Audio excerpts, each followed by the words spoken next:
J'espère que vous allez bien. Bienvenue à notre webinaire sur la téléprogrammatique. On va attendre peut-être quelques minutes que les différents participants se connectent.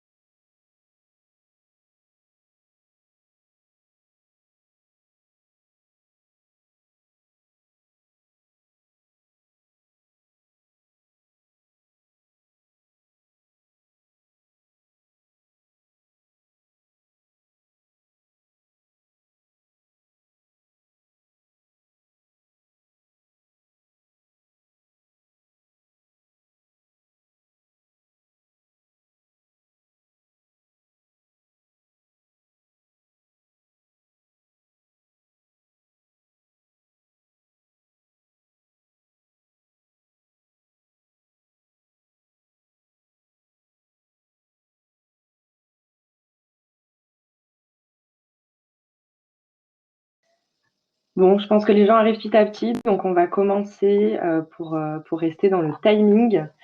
Bienvenue à notre webinaire sur le thème de la téléprogrammatique. On va vous parler aujourd'hui de différentes solutions, notamment la solution de plateformisation des achats télé en linéaire. Je rappelle que vous pouvez poser vos questions dans le chat à droite et on y répondra en fin de présentation. Et surtout, restez bien avec nous parce qu'on va vous présenter aussi une offre exclusive aux participants de ce webinaire en fin. Donc, j'ai le plaisir de vous présenter ce webinaire avec Victor. Bonjour à tout le monde. Qui est directeur associé du groupe et il est également en charge de toute notre entité média. Et pour me présenter rapidement, je suis en charge de la direction commerciale de Time One. Donc, je travaille notamment sur la promotion des solutions médias et performance auprès de nos clients annonceurs et agences. Donc aujourd'hui, on va voir quoi? On va revoir ensemble quelques définitions sur la télé linéaire et des statistiques marché. Certains d'entre vous, je pense, sont habitués au levier, d'autres moins. On va aussi s'atteler à vous expliquer un petit peu qu'est-ce que la télé programmatique, pourquoi on la définit comme programmatique. Enfin, un point important, je pense aussi comment maximiser sa synergie avec le digital. Et on va parler d'un cas client bricolage. Alors, afin de commencer ce webinaire, on va se représenter pour ceux qui ne nous connaissent pas. Donc, Time One, c'est un groupe qui est leader dans les services marketing. On a 5 bureaux, 3 en France et 2 à l'international. Et aujourd'hui, on a 150 talents qui sont chacun experts sur des objectifs, des leviers différents. Donc, on travaille autant des achats sur la programmatique offline, online, de l'acquisition, du retail. Nos services sont autonomes et travaillent en synergie. Et en effet, on aide nos clients à développer leur stratégie d'acquisition parce que Time One a un ADN performance en fait depuis plus de 15 ans. Cette acquisition, en fait, elle va passer par différentes solutions de génération d'audience qualifiée. Et notre objectif, c'est de créer de l'engagement entre une marque et un consommateur. Donc, on va, à travers nos 3 entités, essayer de mêler de l'expertise, des technologies et nos connaissances afin de positionner nos clients habilement tout au long du funnel de conversion et de démultiplier les points de contact. Merci Tess. Pour introduire la télé programmatique, on va partir des bases et on va parler de la télé traditionnelle et revenir sur quelques notions chiffrées. Donc la télévision linéaire, donc la télévision qu'on connaît tous, ou en tout cas celle qui est historique, ça reste le média de masse le plus puissant, bien au-delà du digital. Aujourd'hui encore, ou en tout cas en 2018, pour être précis. C'est 93% des Français qui sont encore équipés d'une télévision à la maison. Si on essaye de se projeter sur la couverture potentielle en termes de communication pour une marque, on est à plus de 70% de la population française qui va regarder la télévision tous les jours. Par ailleurs, la télé, elle a aussi une place assez spécifique dans un foyer, une place centrale. Et le point fort, et on reviendra dessus un petit peu plus dans le détail par la suite, mais c'est que ce média de télé a une extrêmement bonne et forte capacité dès qu'on va parler de mémorisation. La télé, c'est également un média très qualitatif. Donc, pour tous les annonceurs et les agences qui sont habitués à travailler sur le digital, on est habitué à devoir respecter les conditions générales d'utilisation des plateformes comme Facebook et YouTube. Mais on est très généralement et très globalement assez libre dans le ton qu'on va donner à notre message, ce qu'on va pouvoir faire passer à l'écrit sur les vidéos et les bannières. Le média télé, qui est plus ancien, est beaucoup plus encadré et par définition beaucoup plus brand safe. Très clairement, et pour être plus précis, quand vous allez en tant qu'annonceur vouloir diffuser un spot publicitaire en télé, vous allez préalablement devoir le faire valider par des juristes, et c'est ce qu'on appelle l'ARPP. Et sans une validation, une accréditation de votre poste, de votre spot télé, il ne pourra pas être diffusé. Donc un environnement très régulé, ce qui permet d'avoir une communication aussi beaucoup plus fiable pour les marques. Désolé, il y a une petite latence sur le passage des slides.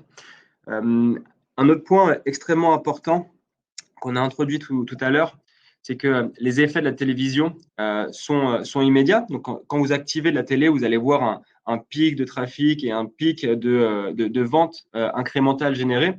Mais ce qui est autrement plus intéressant, c'est que l'effet multiplicateur long terme, donc combien de temps un investissement télé va pouvoir impacter des ventes, est extrêmement fort sur le média télé. Si vous regardez la petite frise du bas, on voit que l'effet multiplicateur long terme de la télé est le plus élevé, avec 2,5. Donc, du coup, quand on cherche à mesurer la rentabilité d'une opération média, calculer son ROI, on va multiplier le ROI court terme avec le ROI long terme. Et donc, c'est là où la télé devient très intéressante pour venir chercher des parts de marché long terme. Avant de repasser la main à Tess pour rentrer dans le dur du sujet sur la définition de la télé programmatique et ce qui la caractérise, on pensait qu'il était très important de revenir sur des notions de base et des définitions. On travaille tous, ou en tout cas en partie dans le digital, on est noyé d'acronymes à longueur de journée. Et sur un média qui est nouveau, comme la télé programmatique, ou en tout cas sur un mode d'achat qui est assez nouveau, il y a encore beaucoup de confusion, notamment dans la différence qu'il peut y avoir entre télé programmatique et télé adressable segmentée. Donc aujourd'hui, on va vraiment parler de télé programmatique et non pas de télé adressable. La télé adressable, c'est encore très nouveau, notamment sur la France. C'est un petit peu plus développé sur le UK et les États-Unis notamment. Et la télé adressable, au final, c'est comment on va pouvoir se réapproprier en télé les pratiques de ciblage, on va dire individuel ou au moins au niveau du foyer qu'on connaît sur le digital. Aujourd'hui, quand on achète un emplacement publicitaire en télé linéaire, on achète un emplacement à une heure précise sur une chaîne précise, et c'est l'ensemble de la population française, en tout cas qui regarde la télé à ce moment-là, qui sera exposée. Donc, il n'y a pas de ciblage one-to-one, c'est vraiment du one-to-all.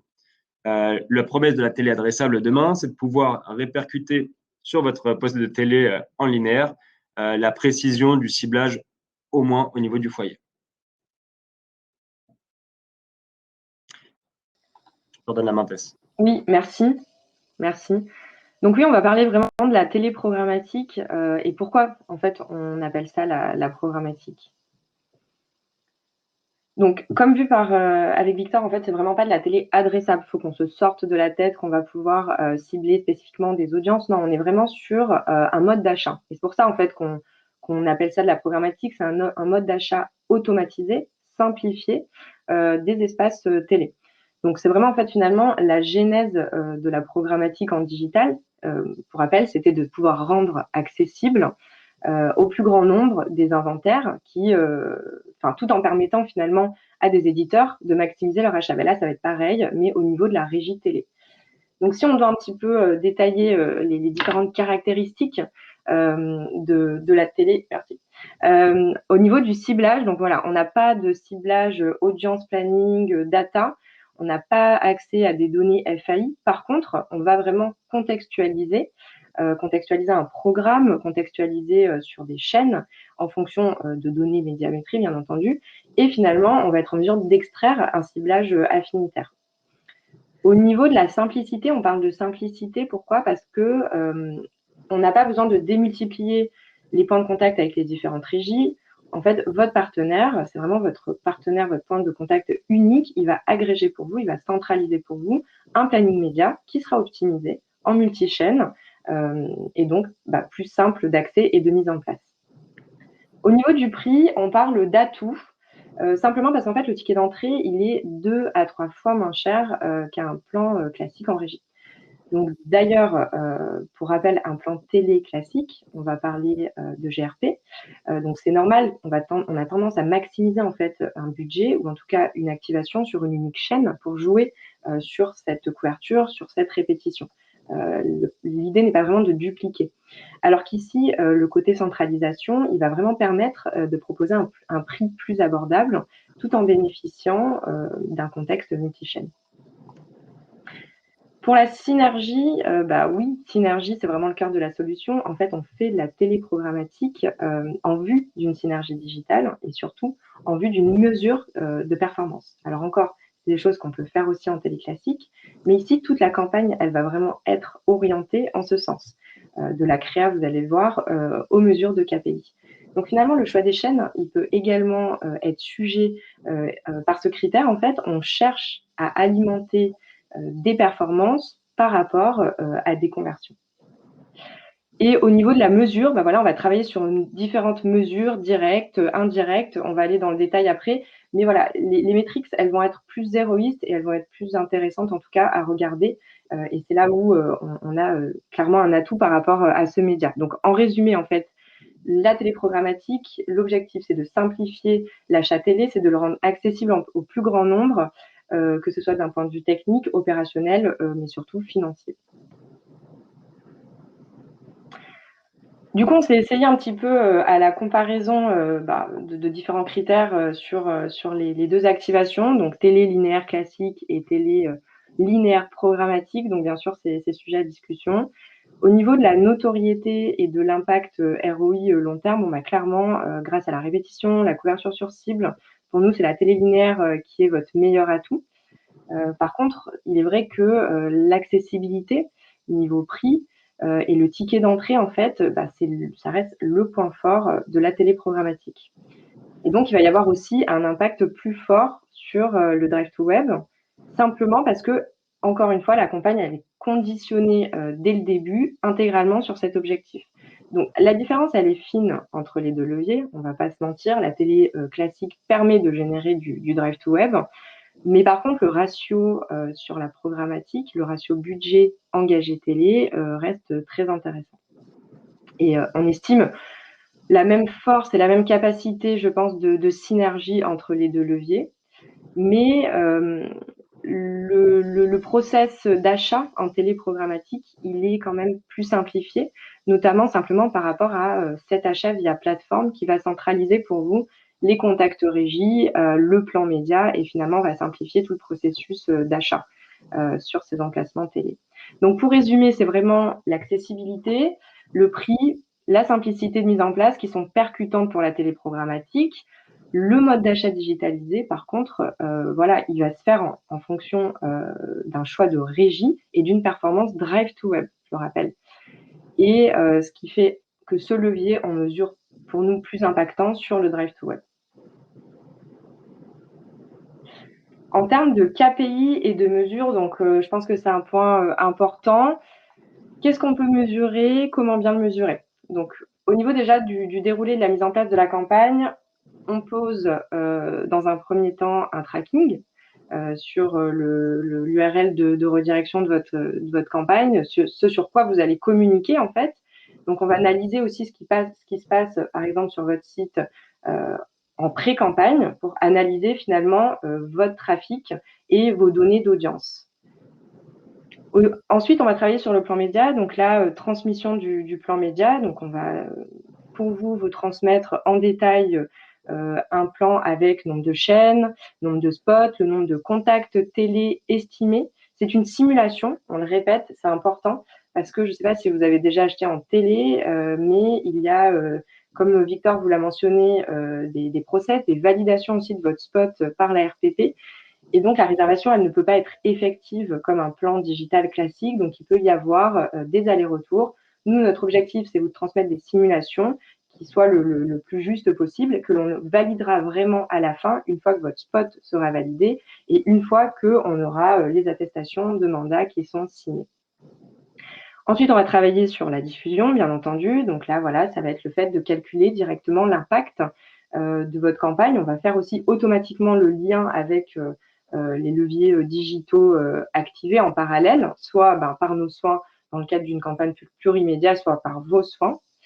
Et à la fin, on va analyser, faire le bilan de ces visites, des visites incrémentales qu'on aura analysées à court terme et à long terme.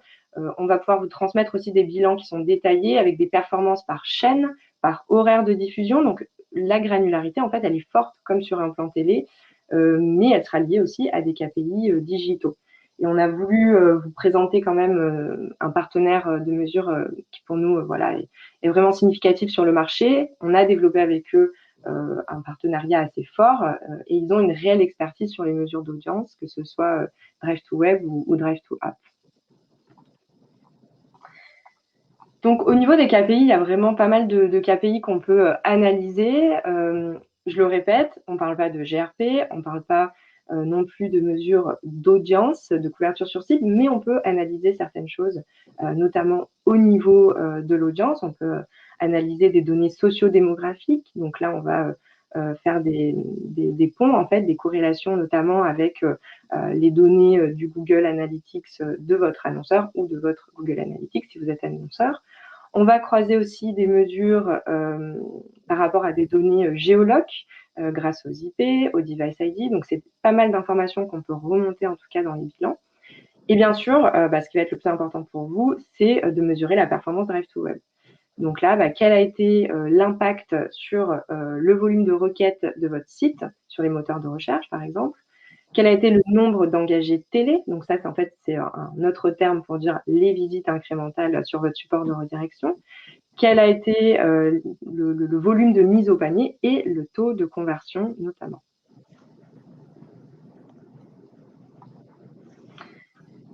Et finalement, ce qui est intéressant, je pense, dans ces mesures, c'est de confronter l'impact court terme et l'impact long terme. Donc, à court terme, on va vraiment mesurer le trafic juste après le spot, donc quelques minutes après, quel est le volume d'engagés télé.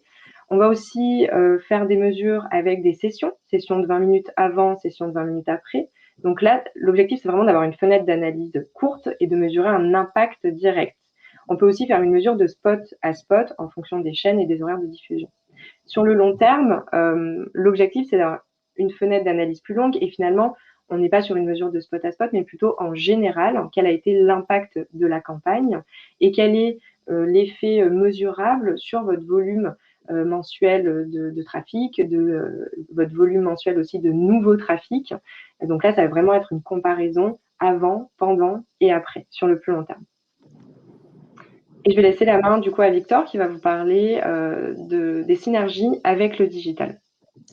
Merci Tess.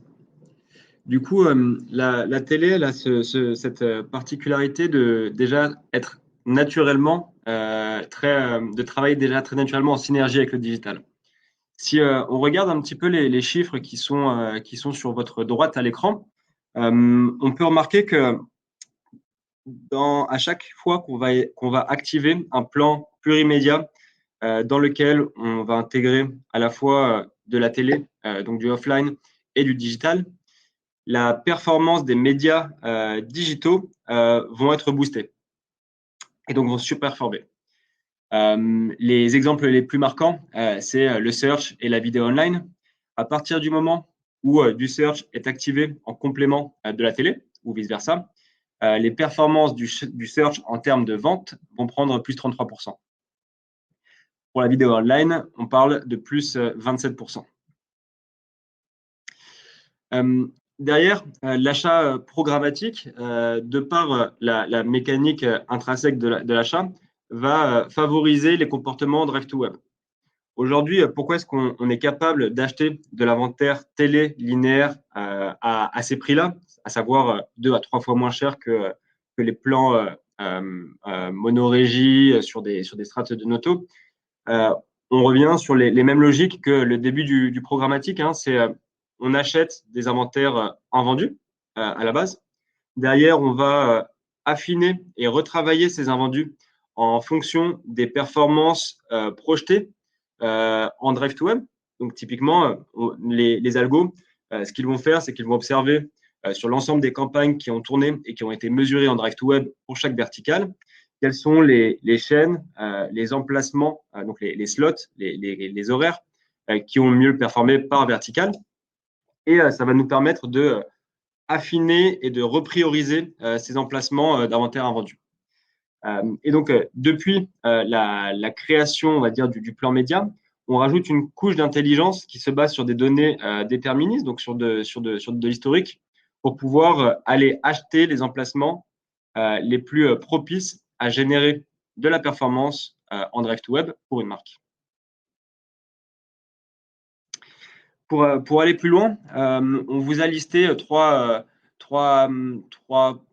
possibilités pour maximiser et aller plus loin dans les synergies qu'il peut y avoir entre la télé et le digital. La première, c'est l'orchestration multicanal. Donc là, on est sur un cas d'usage qui est pas du tout récent. Ça fait des années qu'il existe, mais il est remis au goût du jour par la téléprogrammatique.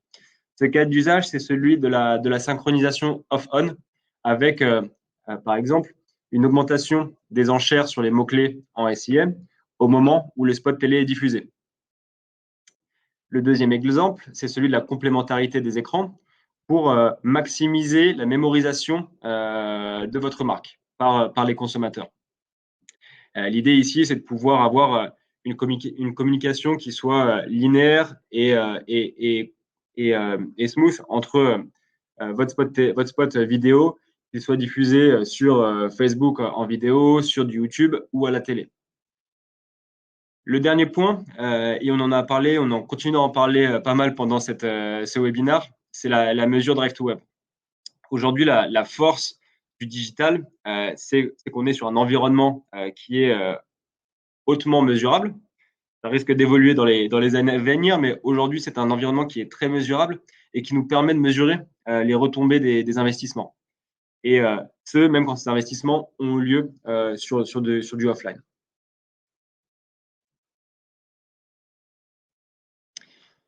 Pour terminer sur cette partie-là, on souhaitait vous partager quelques spécificités et recos créatives dans le cas où vous souhaiteriez activer de la téléprogrammatique à court terme. Donc, on a déjà parlé des normes TV qui sont plus strictes et encadrées par les juristes de l'RPP. Ce qui est un petit peu plus, pour aller un petit peu plus loin et redescendre dans du concret et du pragmatique, on vous a listé sur la partie basse de l'écran quelques recommandations créatives au moment de réfléchir au concept de votre spot télé pour un objectif Drive to Web. Le premier conseil, c'est de bien veiller à mentionner à l'écrit ou à l'oral l'URL de votre site web ou de votre app, quitte à l'épeler de toutes lettres. Redoubler le message en faisant apparaître un pointeur de souris ou un pointeur tout court, histoire de pouvoir reproduire l'effet call to action qu'on a sur le web.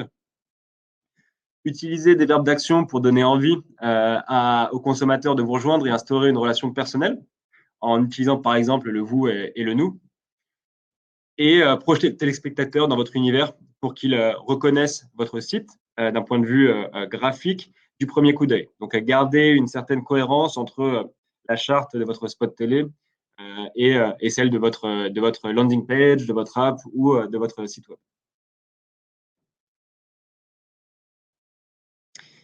On va maintenant passer au cas client qu'on souhaitait vous présenter.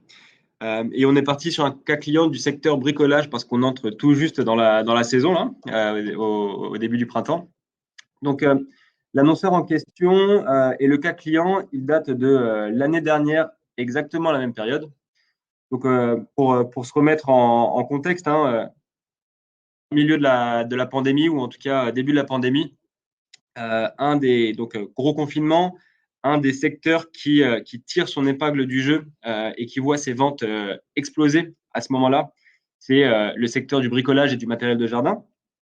Et donc, notre annonceur, qui n'avait jamais investi en digital, va tirer profit de ces super perfs inattendus, entre guillemets, pour pouvoir capitaliser sur le momentum et surinvestir en digital. Et pas qu'en digital d'ailleurs.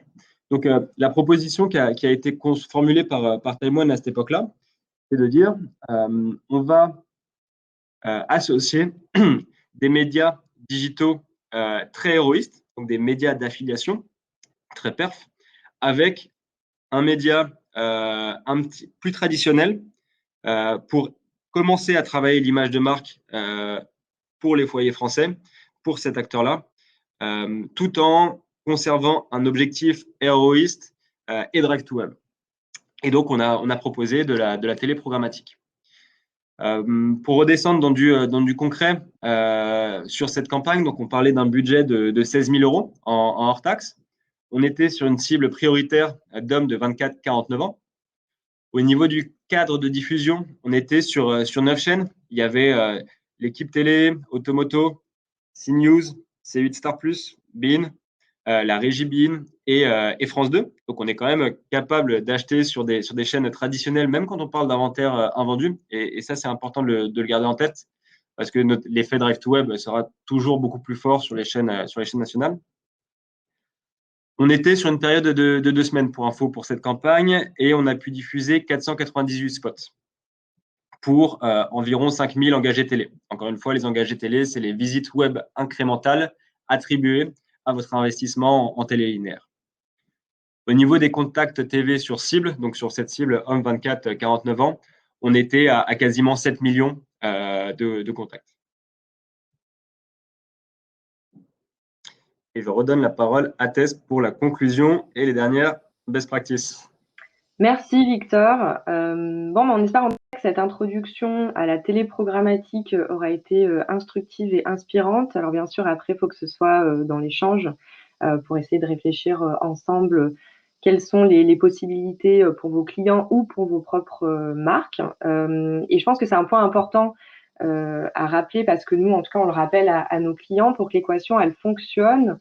Et finalement, pour maximiser l'impact de sa campagne, on va toujours essayer d'identifier avec eux la raison et la volonté de faire de la télé. Donc, il faut vraiment être aligné avec les apports de la télé programmatique afin de veiller finalement à ce que chaque étape du process, de la création, etc., soit respectée et surtout soit orientée pour atteindre cet objectif. Donc voilà, on vous l'a rappelé, au niveau de la créa, il y a certaines best practices à respecter, mais c'est très important notamment en termes de durée, etc., pour que vous puissiez tirer en fait pleine capacité du levier. Donc, il faut aussi bien respecter, penser à l'URL de redirection et finalement éviter de faire l'effet inverse si jamais on a une URL qui n'est pas adaptée à du trafic ou si jamais vous avez votre site qui n'est pas responsive. Ce sont des détails, mais il faut y penser parce qu'on va proposer finalement à un internaute d'aller sur un process défaillant et on peut avoir un effet inverse que celui que l'on souhaite pour vous ou pour votre marque. Donc, une fois qu'on est en phase avec l'objectif, qu'on a assuré que la campagne elle est corrélée avec les moyens, et ben finalement, on a réellement une solution qui est efficace et qui est pertinente sur le marché on-off, si on peut dire.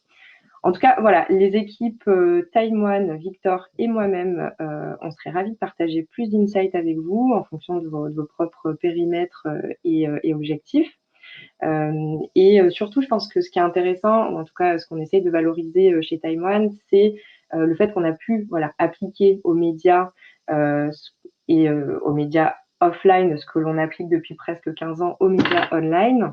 On a pu accompagner en fait nos clients sur leur premier pas en télé et on a aussi accompagné nos équipes sur leur premier pas en télé. Donc c'est très intéressant pour nous de pouvoir mesurer des résultats comme on a l'habitude de le faire sur le digital. Et on souhaitait aussi, à travers ce webinaire, voilà, vous présenter un petit peu la solution, vous donner aussi notre retour d'expérience et vous permettre, si ça vous tente, de tester le levier, notamment avec la possibilité d'activer un objectif très héroïste. Et c'est ce que recherchent principalement nos clients au-delà du trafic.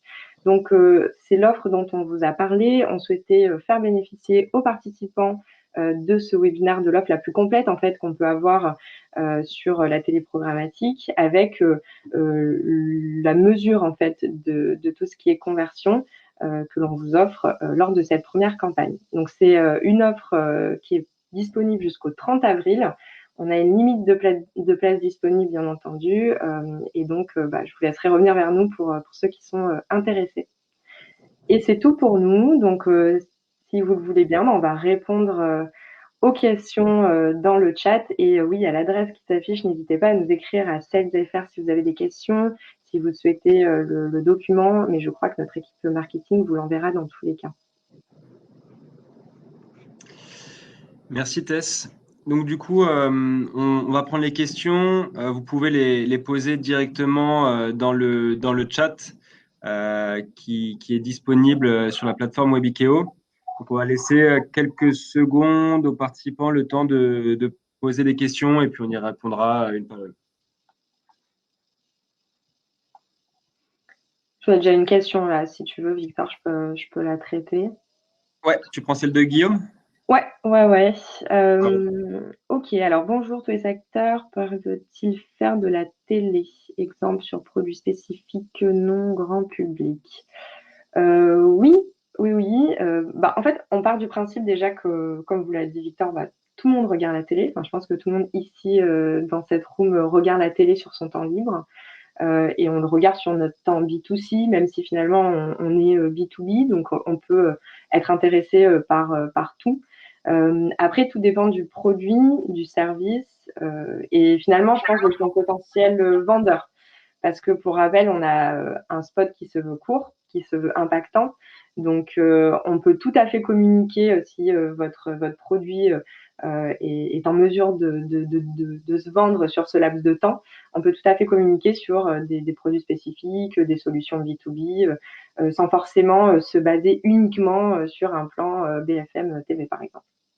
Pour compléter ce que dit Tess à ce niveau-là, on vous conseille vivement d'être accompagné par une agence créa qui a l'habitude de produire des contenus pour la télé, notamment parce qu'on rappelle la notion, en tout cas la dimension de contrôle et de validation du spot télé par la RPP et ses juristes, notamment pour éviter de partir sur un secteur qui ne serait pas autorisé, un message dans le côté promotion ou autre qui ne serait pas autorisé.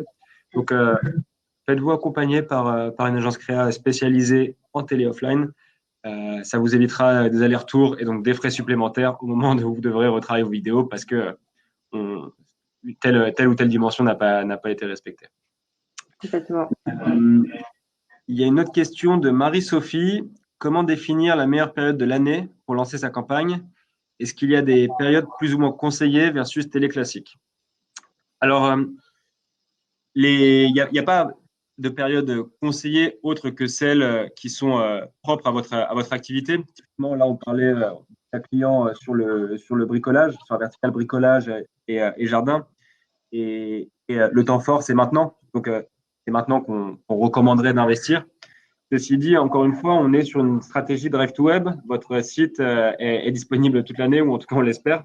Et du coup, au moment où on va construire avec vous le cadre de diffusion, le plan média, encore une fois, on va affiner et sélectionner des inventaires en fonction de leur propension à générer de la performance Drive to Web. Et donc ça, c'est à n'importe quel moment de l'année. Après, les calendriers télé sont soumis aussi à des marronniers.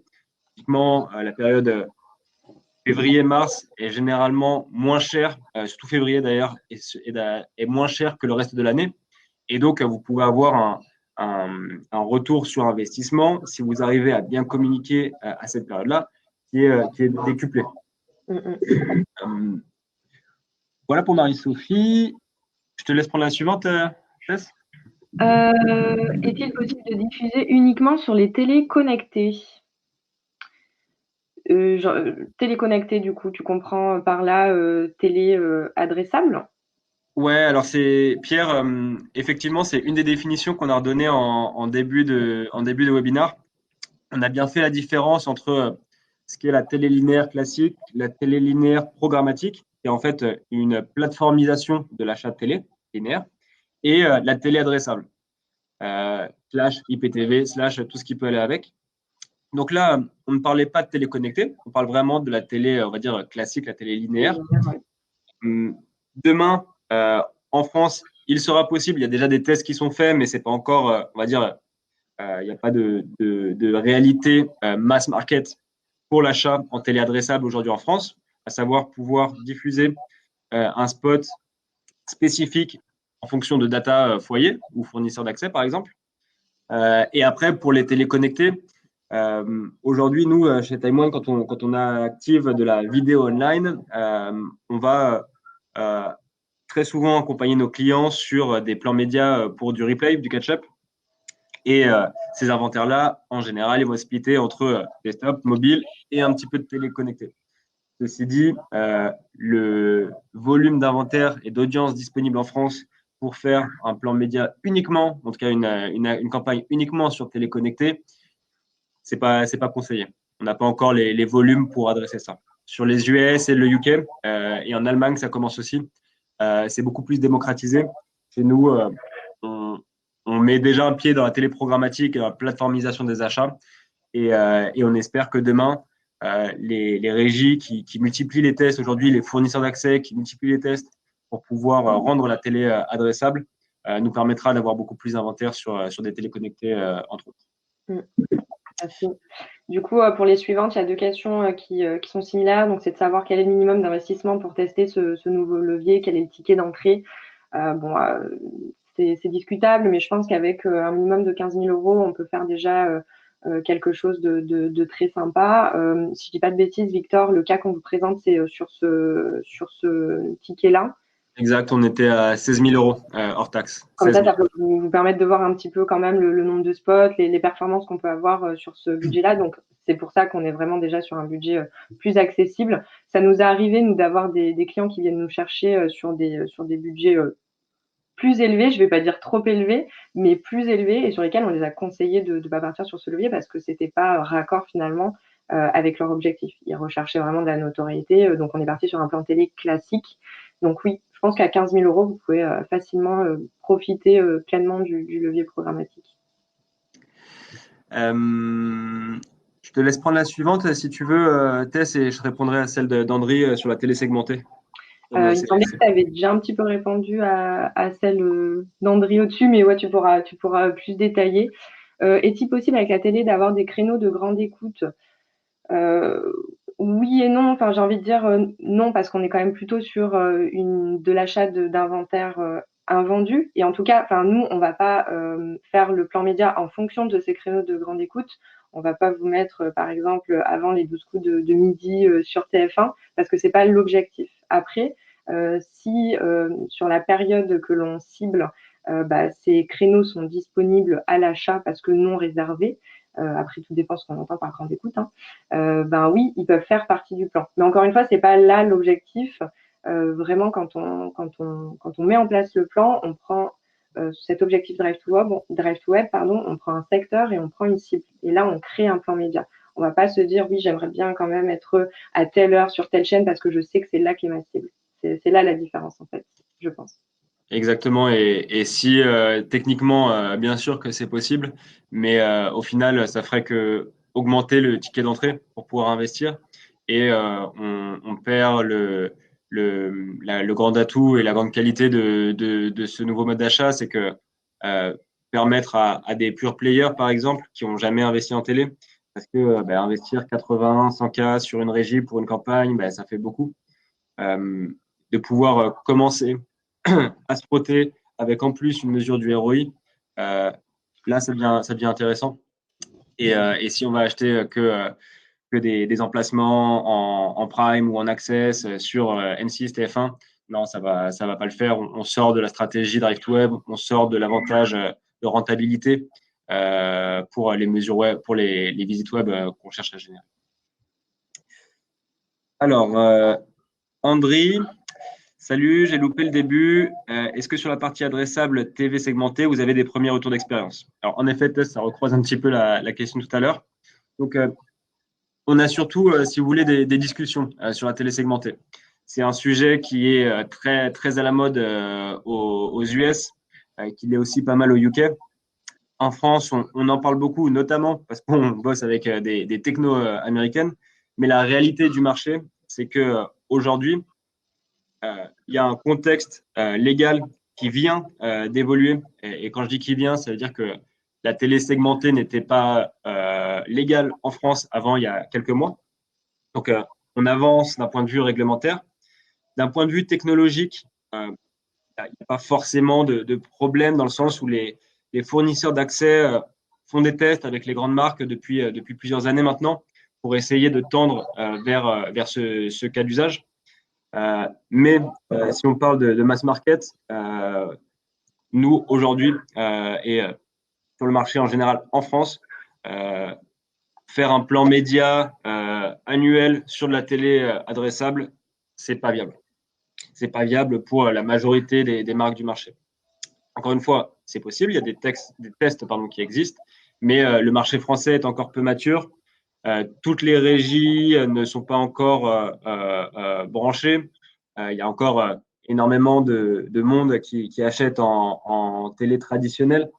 Donc aujourd'hui, ce qui est développé en France, c'est l'IPTV et donc pouvoir communiquer sur des téléconnectés, par exemple, aller acheter du replay, que ce soit sur une téléconnectée ou sur du desktop ou du mobile.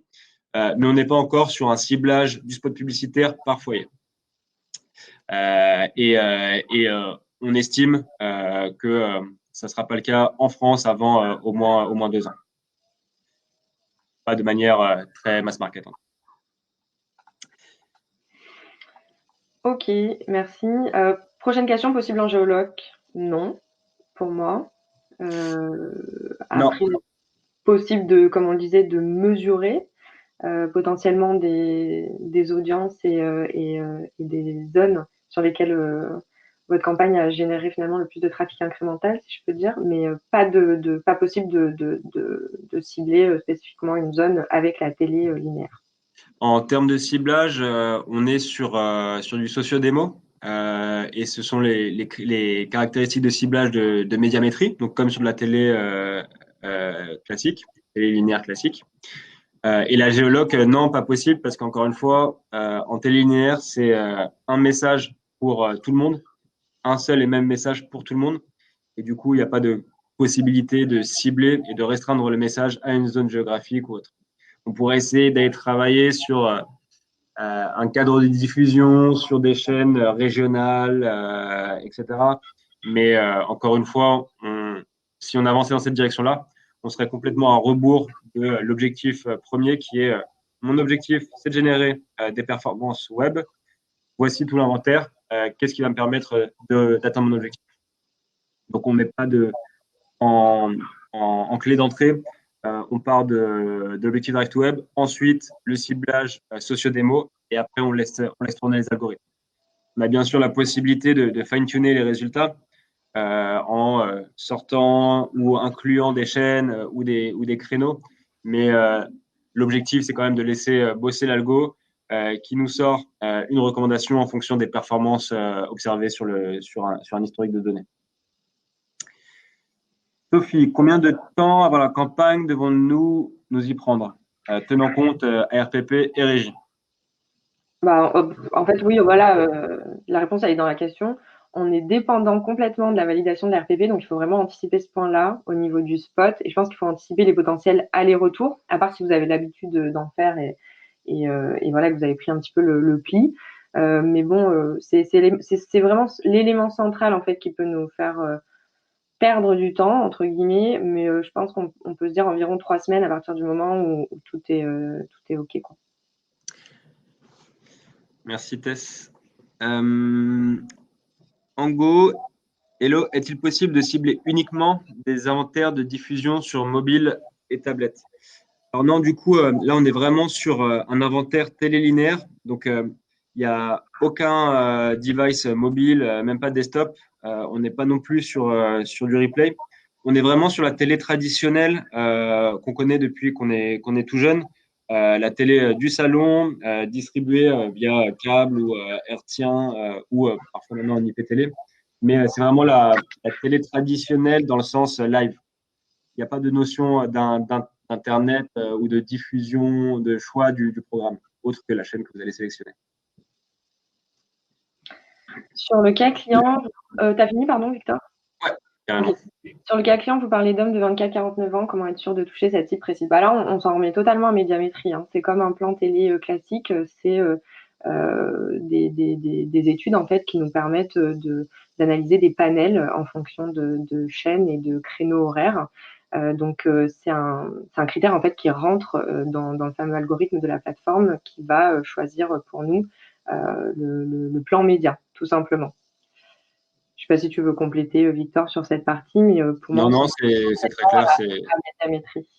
C'est Médiamétrie, c'est l'acteur de référence sur lequel toutes les régies se basent en France et qui cadre au final les différentes dimensions d'audience socio-démo. Et on travaille sur la télé linéaire, donc on travaille avec nous et tout le marché, mais travaille avec les notions et les dimensions de médiamétrie. Okay. Mathilde, bonjour. Pour nous qui sommes une agence de communication, comment cela se passe pour la validation RPP? Est-ce à nous de faire valider le spot ou est-ce pris en charge par Taïwan? Car avant, nous avions l'habitude de gérer l'intégralité du spot, à savoir de sa création à sa validation juridique. Alors, en fait, on va s'aligner sur la manière de travailler qu'aura le client et son agence de communication en l'occurrence. On est capable et on est à même de prendre en charge la validation ARPP du spot télé, notamment grâce à la plateformisation, à la plateforme. Ceci dit, si vous avez déjà l'habitude de le faire de votre côté, on peut très bien recevoir directement le spot télé avec le carton de validation et de l'RPP et travailler à partir de là, ce qui fait en plus gagner du temps au lancement de la campagne. Donc, on peut travailler dans les deux sens. Et c'est propre à l'annonceur et à l'agence créa ou de communication qui l'accompagne de pouvoir décider. Et du coup, la dernière, je te la laissais délibérément. Ouais, Bonjour, proposez-vous des solutions spot pub télé en intégrant un QR code pour favoriser le drive to store des audiences? Alors, que je réponde ou tu la prends? Je veux bien que tu la prennes, celle-ci. Alors, le QR code, ça fait, et très honnêtement et en toute transparence, ça fait des années qu'on essaye de capitaliser dessus pour aller mesurer des performances, que ce soit sur du print ou même ou autre. La réponse à la question précisément, c'est non. On n'a jamais à date essayé d'intégrer un QR code dans un spot télé. C'est possible, il y a aucune contre-indication à ça, outre le fait que à date, on n'est pas convaincu que l'usage du téléspectateur suive. Et on a peut-être tort, peut-être que ça évoluera. Il y a des marchés, notamment en Asie, qui sont beaucoup plus aptes à répondre à ce type d'interaction avec un écran et qui vont venir depuis leur canapé le soir dans le salon scanner un QR code quand il y aura une publicité pour tel ou tel retailer, par exemple. En Europe, ça se démocratise. Ça se démocratise avec notamment les trottinettes Lime et consorts qui nous réhabituent à utiliser le QR code. Pendant la pandémie, l'ensemble des menus des restaurants, quand ils étaient ouverts, passaient pour le consulter, on devait scanner un QR code. Donc, les usages, on a l'impression qu'il y a un renouveau de l'usage du QR code en France et en Europe. Ceci dit, de là à aller l'afficher sur un spot télé et espérer que l'internaute, enfin le téléspectateur, pardon, va sortir son smartphone, scanner. en sachant qu'on est sur un spot télé quand même d'une durée assez courte de 20 Oui, secondes, 20 secondes maximum. Ça fait short pour pouvoir dégainer, flasher le QR code et avancer. Dans le cas de la Donc, téléprogrammatique, en effet, peut-être un peu ouais, compliqué. techniquement possible. Ça mérite, je pense, d'essayer. Mais de notre côté, sur des formats courts en téléprogrammatique, on ne le recommandera pas. On recommandera vraiment d'épeler typiquement l'URL du site internet pour être sûr que ça soit bien intégré par le consommateur. Derrière, essayer d'aller travailler un petit peu la répétition pour que ce soit mémorisé. Mais voilà. Et surtout, on sera plutôt sur un objectif, je précise, de drive to web que de drive to store parce que a priori, on regarde plutôt la télé chez soi. Donc, quand on fait une campagne drive to store, l'objectif, c'est d'essayer de générer du trafic à l'instant T dans un lieu par une promotion, une offre ou quelque chose qui donne envie de se déplacer. Là, c'est peut-être un petit peu moins le cas. Est-ce qu'il y a d'autres questions? Je vois qu'on a encore 35 personnes en ligne. Si vous avez des dernières questions, n'hésitez pas. Je crois qu'on a encore le live pour 10 minutes, si je ne dis pas de bêtises. Oui. Et s'il n'y a pas de questions supplémentaires, eh bien, on va vous remercier d'avoir participé à ce webinaire. On va pouvoir vous envoyer dans la foulée la présentation et je crois qu'on a un livre blanc aussi qui va pas tarder à sortir sur le sujet. Le livre blanc sera autrement plus détaillé que la presse, donc je vous encourage vraiment à le télécharger et à le consulter. Et puis, pas de questions supplémentaires, donc je pense qu'on est bon. Oui, et n'hésitez pas du coup, si vous avez d'autres questions à nous écrire sur l'adresse sales et surtout si vous êtes intéressé pour discuter d'un projet téléprogrammatique, voilà, on est à votre disposition pour vous expliquer un petit peu plus en détail, notamment l'offre qu'on proposait à la fin de ce webinaire. Merci à tout le monde. Ah, je vois une question qui vient d'arriver Ah. de Paul. Bonjour, petite précision, les spots disponibles via Adkinia ne sont pas des invendus, mais bien des spots issus des inventaires dispo de la part des régies. Pas de notion de dernière minute. Eh bien, merci Paul pour la précision. Merci Paul pour la précision. Allez, bonne journée à tout le monde et à très vite si vous avez des sujets téléprogramatiques. Merci, au revoir.